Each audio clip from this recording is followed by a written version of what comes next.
अस्सलाम वालेकुम स्टूडेंट। हम exercise unit number 7 second year mathematics का ऑब्जेक्टिव डिस्कस करने लगे हैं।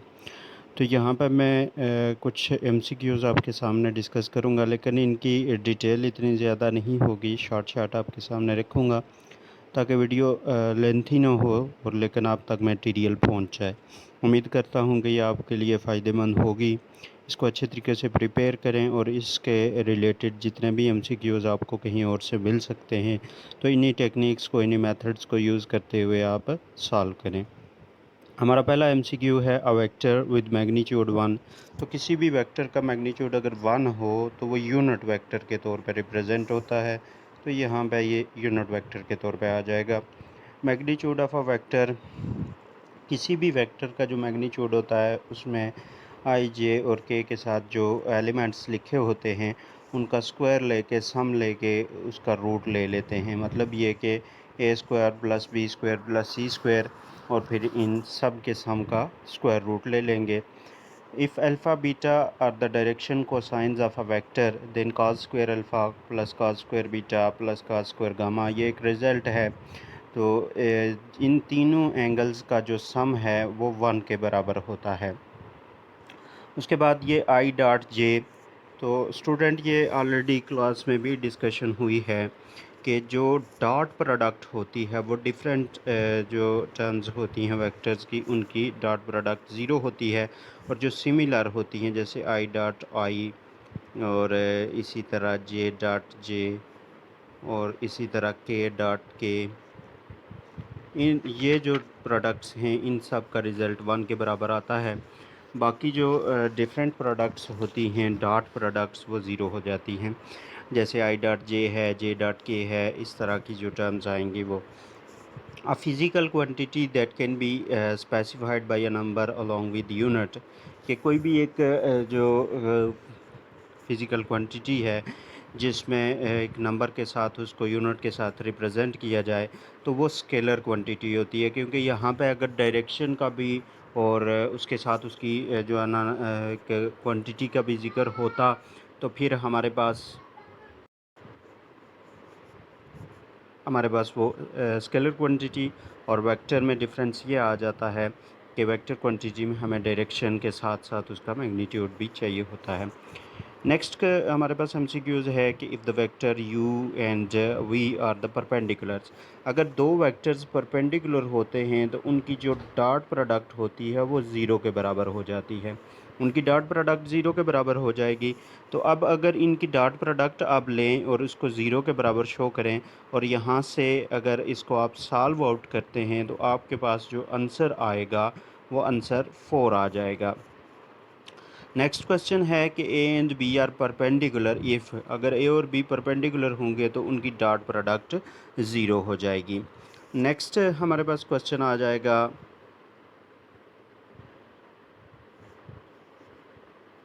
नेक्स्ट क्वेश्चन है the angle between the vectors 2i plus 3j plus के एंड दिस वन। तो हमेशा याद रखेंगे जब दो वेक्टर्स के दरमियान एंगल फाइंड करते हैं, अब इन दो वेक्टर्स को कोई भी नाम दे देते हैं कि ए है एक वेक्टर, दूसरा बी है, तो इन दोनों की डॉट प्रोडक्ट लेके और इन दोनों का जो मैग्नीट्यूड है वो लेके उस पर डिवाइड करें तो आपके पास इसका आंसर आएगा।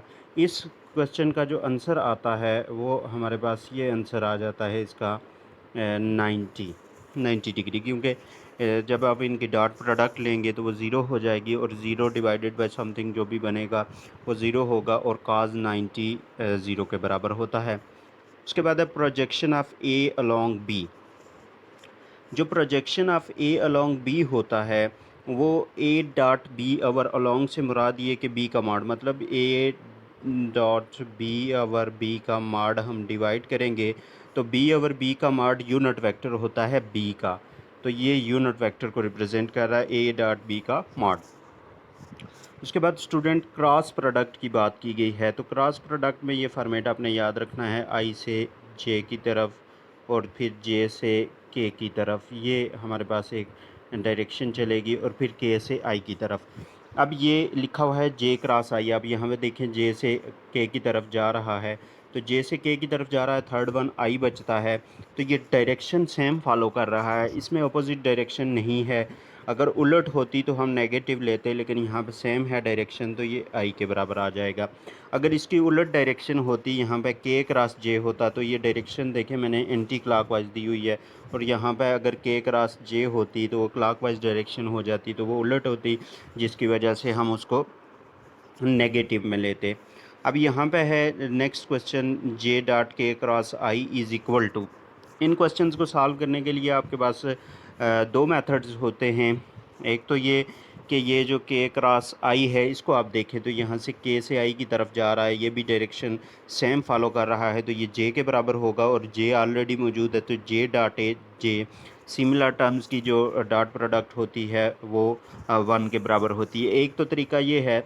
दूसरा मेथड इसमें ये आ जाएगा, यहाँ पे मैं मेंशन कर देता हूँ, जो मॉड का मेथड है वो ये है, जे आपके पास 1 है, मतलब ज़ीरो आ जाएगा आई की जगह, और जे की जगह 1, और के भी ज़ीरो हो जाएगा। दूसरे में के 1 है और आई और जे ज़ीरो हैं, और तीसरे में आई 1 है और के और जे ज़ीरो हैं। अब इसको आप फर्स्ट रो के मुताबिक एक्सपेंड करें या सेकंड रो के मुताबिक, मैंने जस्ट लिख के बता दिया है, इस तरीके से भी आप इसको सॉल्व कर सकते हैं।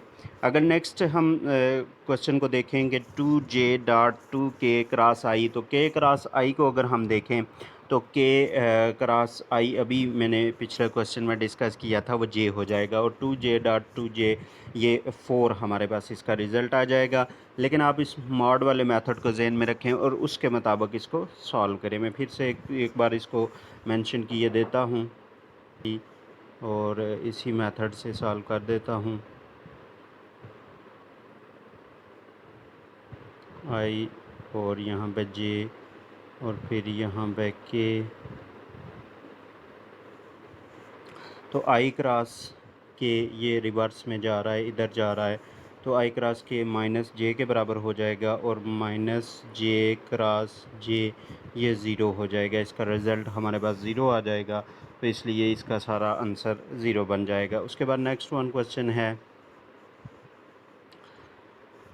ये फार्मूला दिया हुआ है 1/6 इंटू यू वी डब्ल्यू। तो तीन जो वेक्टर्स होते हैं उनकी जो प्रोडक्ट है उसको अगर हम 6 से डिवाइड कर दें तो वो वॉल्यूम ऑफ टेट्राहेड्रॉन बनता है, और अगर जस्ट यही फॉर्म आप लेते हैं 1/6 से डिवाइड नहीं करते तो ये वॉल्यूम ऑफ पैरेलल पिपेट बन जाएगा। अब नेक्स्ट यहाँ पे अगर आप आएँ इस क्वेश्चन को सॉल्व करें तो इसके लिए आप ये मैं मेथड बता देता हूँ। नेक्स्ट आई और के है, आई से मुराद ये फर्स्ट है, और यहाँ 0 0 आ जाएगा, यहाँ पे भी फर्स्ट 0 0 आ जाएगा, और के यहाँ 0 आई की जगह, जे की भी जगह 0 और के की जगह 1। अब आप इसको एक्सपेंड करें फर्स्ट रो के मुताबिक, तो फर्स्ट रो का first element 1 into first row first column drop कर दें तो ये 0 आ जाएगा, सेकंड भी 0 आ जाएगा, और थर्ड वन भी 0 आ जाएगा। यहाँ पे इसका रिज़ल्ट 0 हो जाएगा।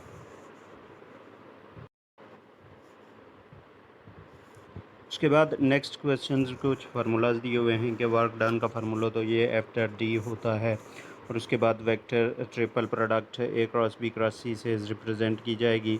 नेक्स्ट हमारे पास लास्ट वन एक क्वेश्चन है कि 2 के जे और आई है, तो इसको भी आप अगर मॉड के फार्मूला से रिप्रेजेंट करना चाहते हैं तो उस तरह कर सकते हैं, या आई जे के जो क्रॉस प्रोडक्ट का फार्मूला है उस तरीके से भी आप इसको रिप्रेजेंट कर सकते हैं। इसका आंसर आ जाएगा -2। नेक्स्ट क्वेश्चंस की तरफ मूव करते हैं।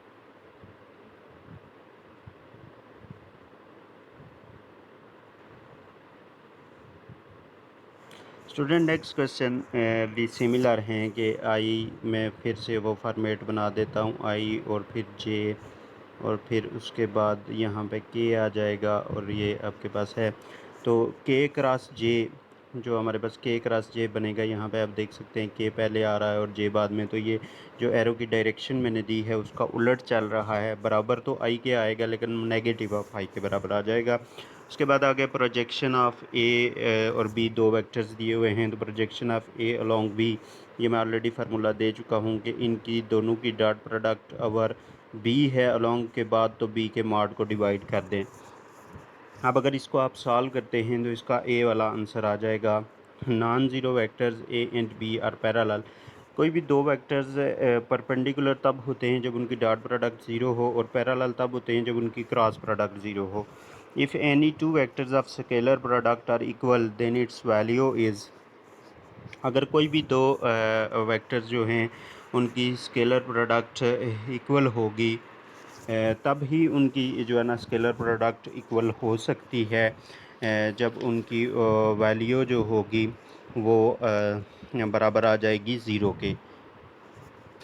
अब projection of V along U, तो ये यू क्रॉस वी की यू डॉट वी की प्रोडक्ट आ जाएगी, और अलोंग यू है तो यू का मॉड डिवाइड होगा। ये चंद एक एमसीक्यूज़ मैंने आपसे शेयर किए हैं, थोड़ा सा फासली बताए हैं। उम्मीद करता हूँ कि आपको आइडिया हो गया होगा। मज़ीद ट्राई करता हूँ कि जल्द से जल्द आपके साथ नेक्स्ट एमसीक्यूज़ शेयर करूँ। अल्लाह हाफ़िज़।